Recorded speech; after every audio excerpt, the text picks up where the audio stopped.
happening? Oh, feels like my chest is going to burst.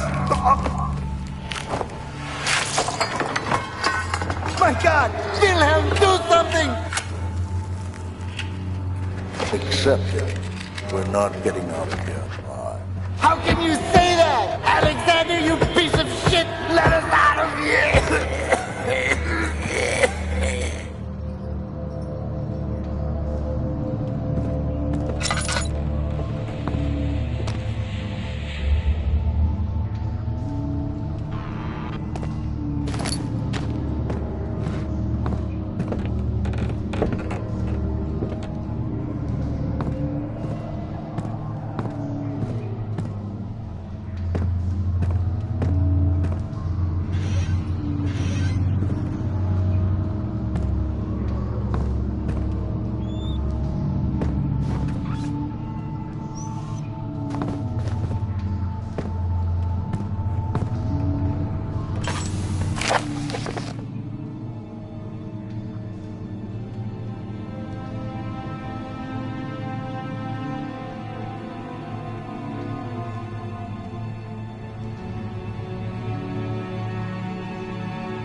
particle editor is also a fine part of the tool bundle, and it is what we use to create particle effects for maps and events.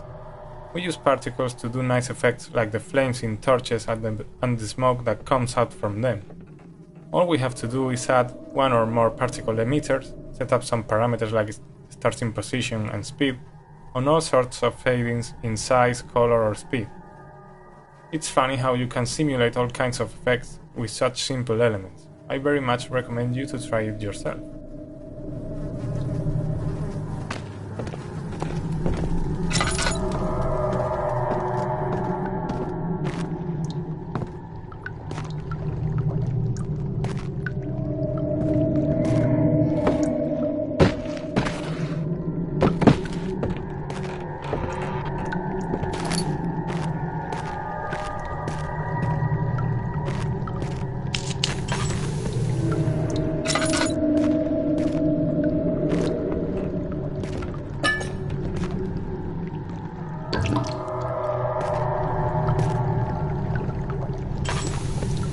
In early concepts, this was meant to be a sort of wine testing room and directly connected to the wine cellar.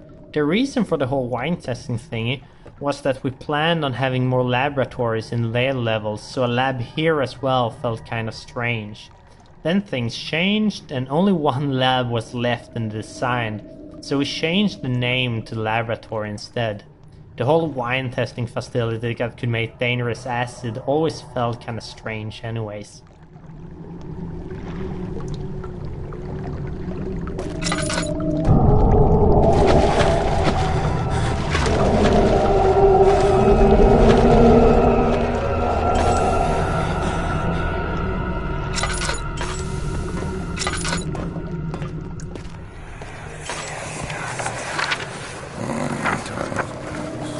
There should be more coop rats.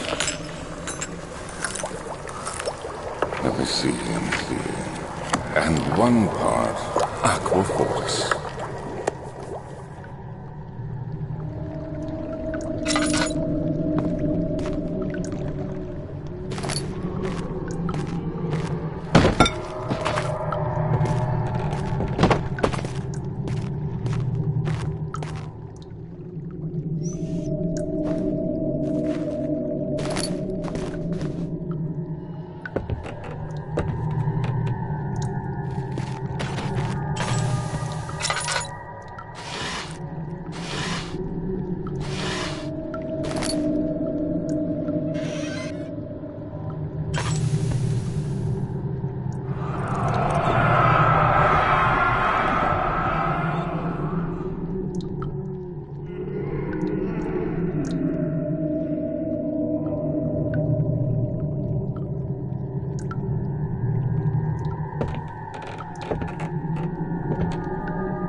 This level was first called Distillery, and if you check the data file it's still named as such.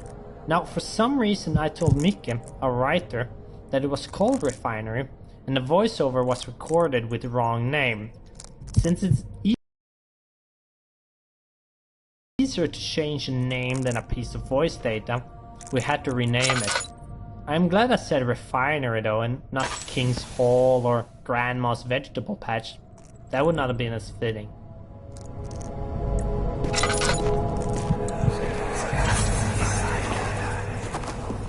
It sure is dark in here.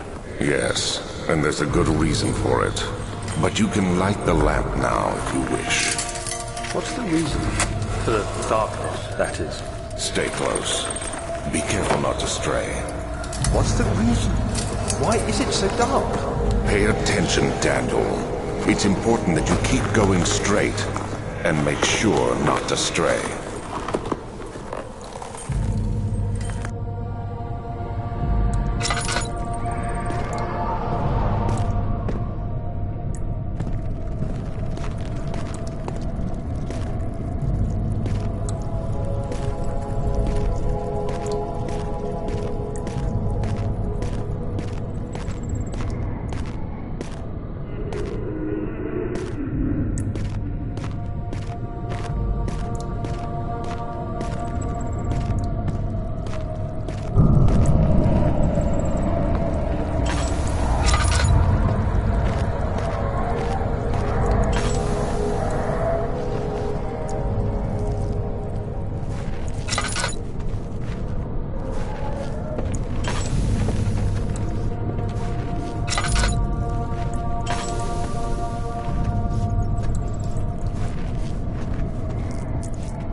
June 1839.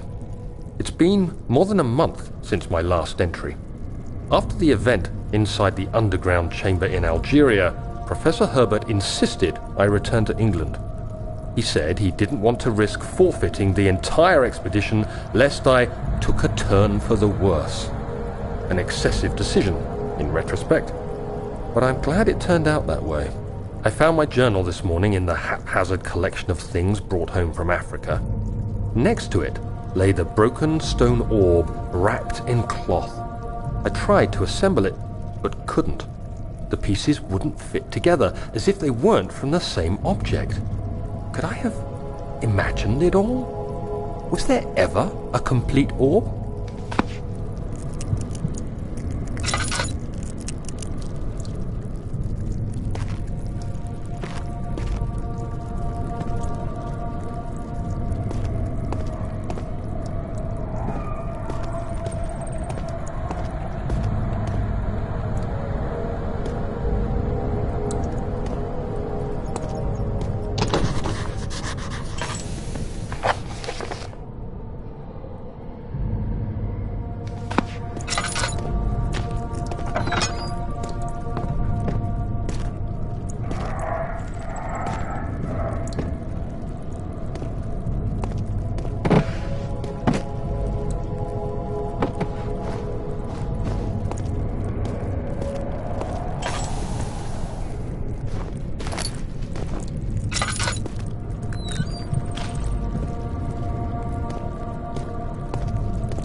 June 1839.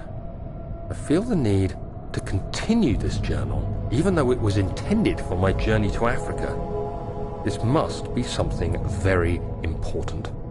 I just know it. I've taken it upon myself to piece the orb back together, but it's been more difficult than one might think. The pieces are behaving strangely. They seem to change color, shape, and texture, but ever so slightly.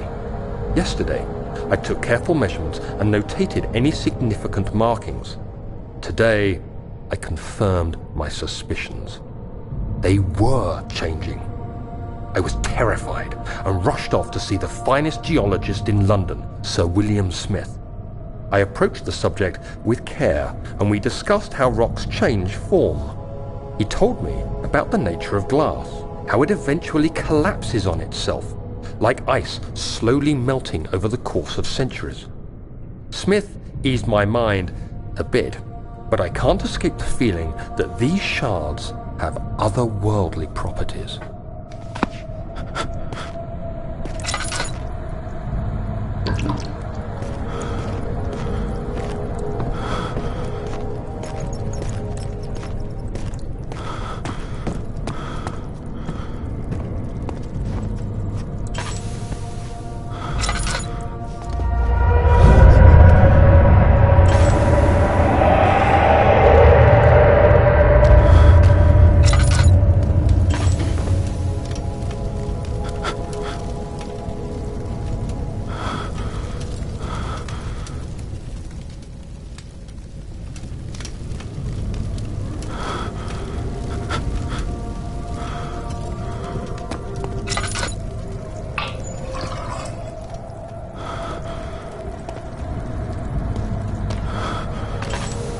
The end puzzle with the crank and pulley contraption was a tricky puzzle, not to create or on a technical level, but purely on a noticeable level. We added stuff to the puzzle perhaps 4 or 5 times because after each test session we kept having testers that did not see the piece of wood that you are to break to complete the puzzle. Originally you could only break it, so we added the option to pull it out as well. Then we added a faint light to draw the attention to it, and also tweaked the description of the crank. After that we added so that when you pull the crank there is a bit of dust falling from the piece of wood, and we also did a slight change in the angle of the piece of wood and changed the color and the texture, all to make it as notable as possible. So the question is, did you notice the piece of wood?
Hello, I'm Mikko Tarmia, the composer from Amnesia: The Dark Descent. You may have heard my music before if you played the Penumbra game series, and I did a couple of tracks for Penumbra Tech Demo too. So this is my 5th project with Frictional Games, and I'm happy to be a part of the team. The Guardian monster has its own musical theme, which you can hear in many situations in the game, even if the Guardian is not physically present. Actually, it's more like a noise sound than a certain melody, and I played it with my bassoon. The theme has many forms, and this one is almost a direct sound coming from the instrument.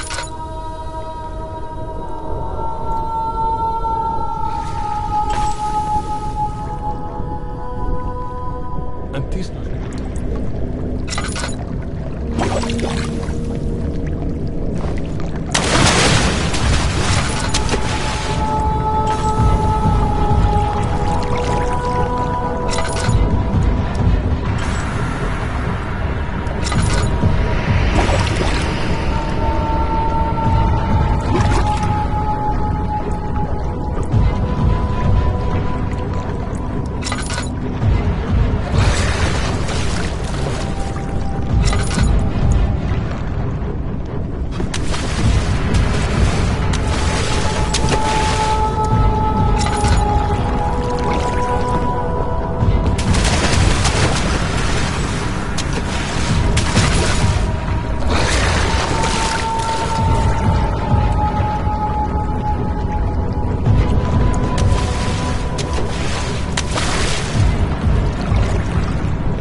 First, the creature in the water, affectionately called Lurky here at Frictional Games, did not have a sense of sound. Later on we wanted to add it though, so the player could lure it away by throwing stuff in the water. When I added this, something unexpected happened. Lurky started following me. When you jump on the crate, it hears the sound you make when you land and it goes there to investigate. This was very fun emergent behavior, and I think it made him even more menacing. I also want to add that Lurker was kind of inspired by my favorite movie as a child, Tremors. I guess this early obsession might also explain some creatures in our older games.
Hi, I am Tapio, and I made monster sounds and vision sounds for this game. Yeah, I just love this monster. I think it was pretty fun to make because there was underwater sounds as well as sounds from the above. I think I wanted it to sound like a very big monster, but still very fast. And I thought that voice itself needed to be high-pitched screaming because water is splashing around and messing other sounds. Actually, a great example is the attack sound where there is big water splash as it jumps from the water. At the same time, you can hear a short scream sound which is made from the cat sounds. I think it works great. I think other great sound is when it's just eating in the level. You can hear it eating meat and hear the bones crashing under the water. I made the eating sounds by walking in the water and breaking dry wooden sticks. The sound itself didn't need much processing or editing because it sounded almost like you hear now. Well, this is Water Monster, so I recorded lots of water sounds. For example, bubble sounds are made with a watering can, which is sunk in the water. And when it's chasing the player, its movement is made by a big rock, which I just threw in the lake. It feels like it's running after you or hitting its big hands on the water. I think there is lots of power in this monster.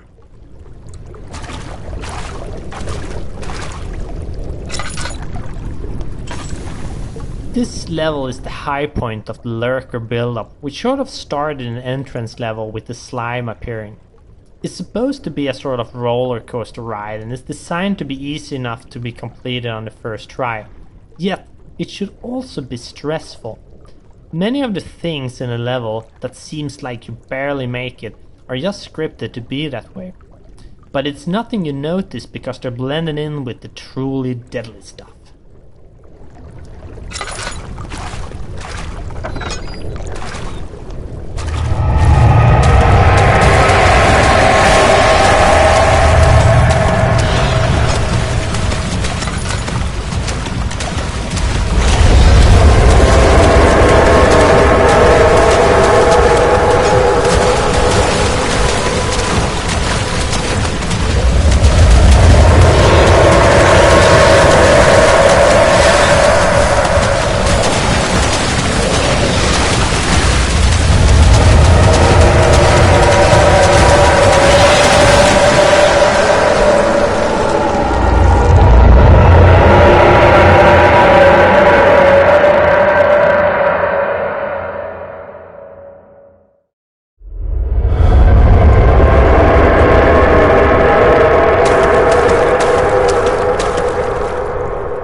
This is the second hub level of the game, and is supposed to give some contrast to the stressful lurker encounter. We think building up contrast like this is extremely important for the horror mood. Only by seeing a bright level can you appreciate the dark one and so on. If you do not do this, player will get used to the stuff and the effect will lessen greatly.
In the original pitch, Herbert was a fairly important character, but it didn't really reflect in the games, so we tried a few different things to incorporate him, but it never really made any sense. Herbert was important to Daniel's background, but in the end he didn't have any impact on the story happening right now, that is, the conflict between Daniel and Alexander. So most of his things was cut during the last stage of production.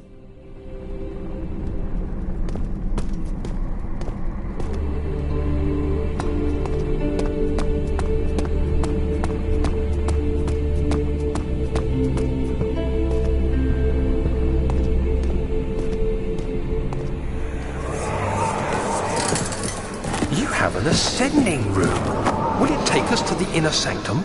It will definitely take care of the vertical part of our journey. So, you have ridden an elevator before? Yes, the Colosseum at Regent's Park has one. It takes you to the gallery where you can view the panorama. Good. This ride might be a little longer, and in the other direction.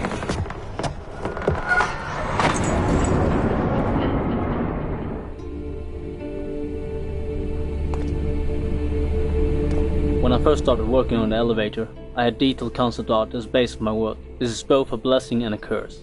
Concept art saves a lot of time for us artists, as we just have to copy what we see in the picture, but it also takes away some fun parts of our work, as we don't have to design anything ourselves. In this case, the concept art was very detailed and there wasn't much to change. However, I noticed that the roof part on the concept was dark and dull, so that's where I could add details of my own. I added the patterns to fill out the empty space. I wanted them to fit with the eastern feel of the elevator and took inspiration from Arabic windows. In the end, it's not a very big addition, but it adds to the overall impression of the elevator as something exotic that doesn't really fit in with the blue-grey stones of Brandenburg.